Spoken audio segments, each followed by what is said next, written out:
Hi there everyone, Kate again. Happy Friday, coming to you from the Gold Coast again from my lovely inspiring study.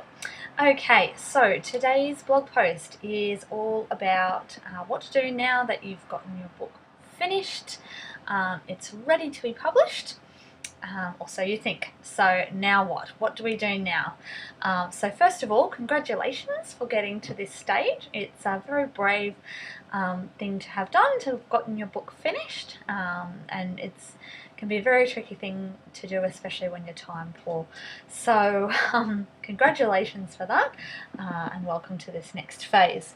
So you've conquered the fear and shaped an ending, which is something that we talked about, and now you've decided that you would like to publish your book.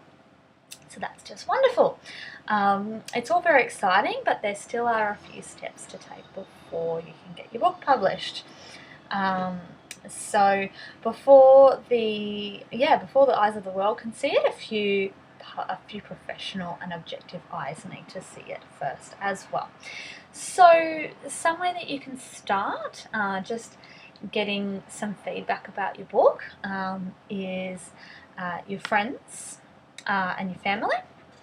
So I know, especially when I was first sort of starting to look at getting my books published and getting them out into the world, it was a bit of a no-no to give your writing to your family or friends. It seemed like everybody was saying that wasn't a good idea, because it was just sort of deemed that your family and your friends were too close to you, and they would just give you good feedback just because you're a family member or a friend, and they don't want to hurt your feelings. But in my experience, I have given heaps of work to my dear mum. She has read a lot of my work, a lot of my short stories, and my longer novels as well. And she was actually very honest with me, and if she didn't like something about the story, she would definitely tell me. So she was very objective with me and very honest. So if you have somebody like that amongst your friends and your family that you know can be really honest and objective with you, there's no harm in seeking their assistance with this process. It doesn't matter that you're a friend or a family member. If they can be that honest with you, then that's absolutely fantastic. And also, that's probably the easiest place to access to get somebody to read your writing, because you've got your friends and your family. They're just a phone call away. You don't have to sort of go too far to find them. So if you can find someone amongst that network, then that's a really awesome thing. So also you can look for a writers group. I always suggest that writers should be part of a writers group. It's just really, we can be really sort of solitary creatures as writers a lot of the time. So if you can get yourself out into the world with other writers, it all can be quite uncomfortable at first, but you get yourselves all into a room together and it's quite an enjoyable experience.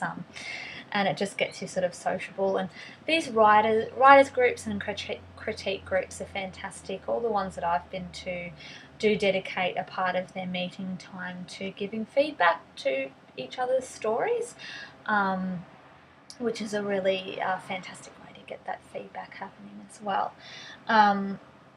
So in using sort of your friends and family and your writers group as well, I would always suggest to get an editor for your work if you can't, to pay for that if you can. If you're absolutely not in a position that you're able to pay for an editor to review your book, then you can always take it to your friends and family, and you can see if they can just look over it for you. If it seems like it's a bit too much to palm off a whole novel to somebody, you can always see if a few different people will take different parts of your novel and sort of have a look at it. And sort of in exchange, you can offer them maybe a free copy of a PDF version of your book once it's published. So it doesn't always sort of have to be a monetary exchange. You can find other ways around it. I'm sort of currently in that process at the moment. I'm not in a position to be able to hire the services of an editor currently.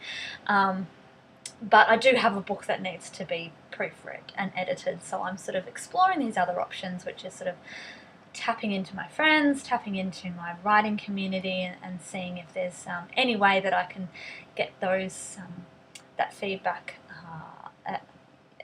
the proofreading and the editing done, and exchanging something rather than paying for it. So there's always that option. Okay, so moving on to editing and proofreading and actually hiring someone. For this process, as long as this journey has gone on for me for my writing, I've always hired somebody. Up until recently, I had a fantastic author who charged phenomenally less than a lot of other editors, which was an absolute dream, but unfortunately I'm not able to utilise her services anymore.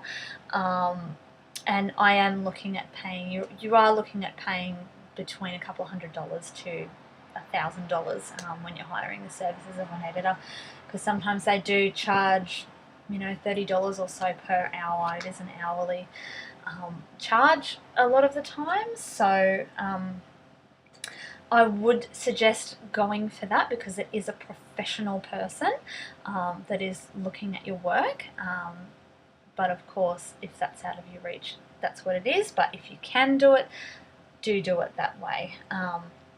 So yeah, I'll explain the sort of the differences between editing and proofreading as well. So editing takes a deeper look at the information and ideas that are being presented in your story.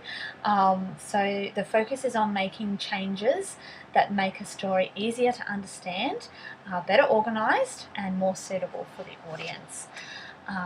Proofreading focuses on correcting superficial errors like spelling, grammar, punctuation, and formatting.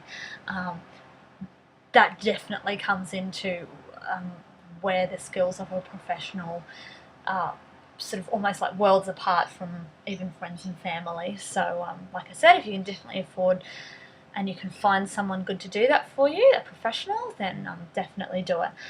Prices for editing, like I said, can range from between a few $100s to like $1,000. If you can't afford it, don't sacrifice the process altogether.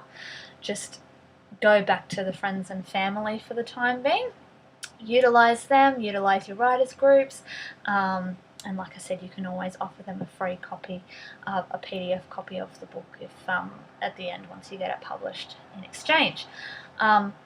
Basically what it comes down to is you want to make sure that your product is at its best quality once it hits the market. You want your book to be in its best possible condition by the time it gets published. Whether you pay for editing and proofreading, or source that editing and proofreading from friends, family, or a writer's group, it is important that it is seen by another set of eyes. No matter how many times you've read over it yourself as the author, another set of eyes is always going to pick up something different. You are never going to be able to see every single spelling mistake, every single error that's been made, especially if you've been working on this project for a long time. Your brain's really become numb to it, so you need a fresh set of eyes to look at it before it's put into publishing. Yeah,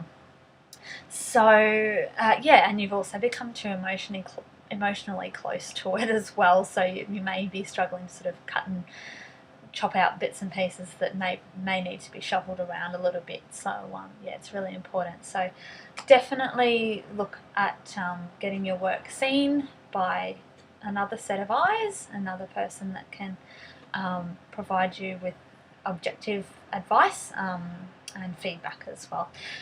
So they're my tips: accessing your friends, your family, your writers group, and if possible, the services of a professional editor. I hope this information has been helpful to you. Definitely here in Australia, the Society of Editors is a good place to go to look for editors.